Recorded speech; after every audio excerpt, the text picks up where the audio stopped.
ये कहानी है एक ऐसे व्यक्ति की जो एक ऑफिस में काम किया करता था।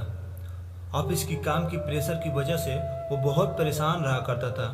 वो हमेशा सोचता था कि इतना सारा काम है, ऊपर से बॉस की डांट भी सुनने को मिलती रहती है। वही जो गुस्सा था वह घर पर आकर बच्चों पे निकालता था, अपनी बीवी पे निकालता था, घर में सबसे झगड़ा करता रहता था। उसको लग रहा था उसकी लाइफ का होना ना होना सब बराबर है। जब किसी दोस्त के कॉल आते थे तो उनके कॉल को कट कर देता था। रिश्तेदारों के आते थे तो उन पे गुस्सा करने लगता था। एक दिन शाम को ऑफिस से आने के बाद घर में ऐसे ही बैठा हुआ था। तब तक उसका बच्चा उसके पास आया और आकर बोला कि पापा मेरे होमवर्क में कुछ मेरी मदद कर दीजिए, मेरा होमवर्क पूरा करा दीजिए। तो फिर उसने अपने बच्चे को डांट कर भगा दिया कि जाओ, मैं यहाँ पर तुम्हारा होमवर्क पूरा कराने के लिए बैठा हूँ। थोड़ी देर बाद जब उसका गुस्सा शांत हुआ तो उसको लगा कि जा कर के बच्चे की मदद करनी चाहिए, उसका होमवर्क पूरा कराना चाहिए। अब ये वहाँ से जब बच्चे के कमरे में गया तो देखा कि बच्चा सो गया था। बच्चे ने अपनी होमवर्क की कॉपी अपने सर पे रखी हुई थी और होमवर्क करते करते सो गया था। उसने कॉपी को उठाया और उसको लगा कि कॉपी को नीचे रख देते हैं ताकि बच्चा आराम से सो सके। लेकिन जैसे ही कॉपी नीचे रखने वाला था तो सोचा थोड़ा पढ़ लेते हैं कि बच्चा काम क्या कर रहा था जिसमें उसको मेरी मदद चाहिए थी।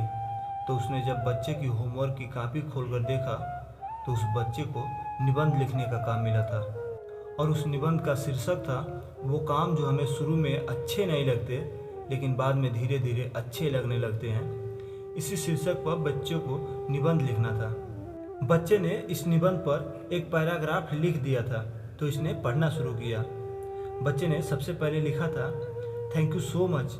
फाइनल एग्ज़ाम जो शुरू में हमें बुरे लगते हैं लेकिन उसके बाद गर्मियों की छुट्टी मिल जाती है।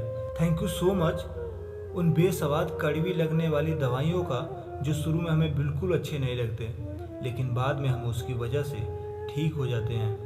फिर उस बच्चे ने आगे लिखा था, थैंक यू सो मच उस अलार्म क्लॉक का जो सुबह सुबह हमें जगा देती है।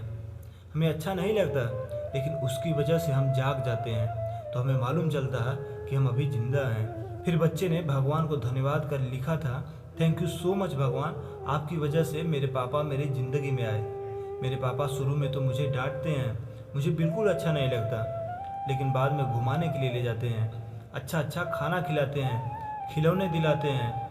तो ऊपर वाले आपका धन्यवाद कि आपने मेरे पापा को मेरी लाइफ में भेजा, क्योंकि मेरे एक दोस्त के तो पापा ही नहीं हैं। ये जो आखिरी लाइन थी इस आदमी को अंदर तक झकझोर दिया, अंदर तक हिला कर रख दिया।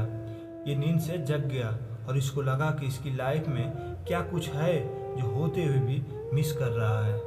उस बच्चे के निबंध को कॉपी करते हुए ये बड़बड़ाने लगा, बोलने लगा, ऊपर वाला थैंक यू सो मच, आपकी वजह से मेरे पास में घर है, कईयों के पास तो घर भी नहीं है, क्या हुआ अगर मैं ईएमआई चुका रहा हूँ।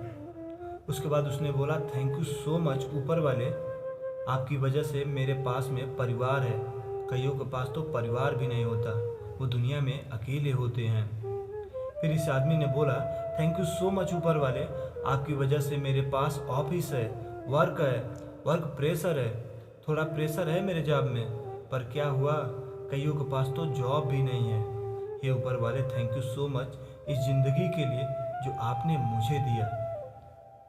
यह एक छोटी सी कहानी बहुत बड़ी पॉजिटिव मंत्र देती है।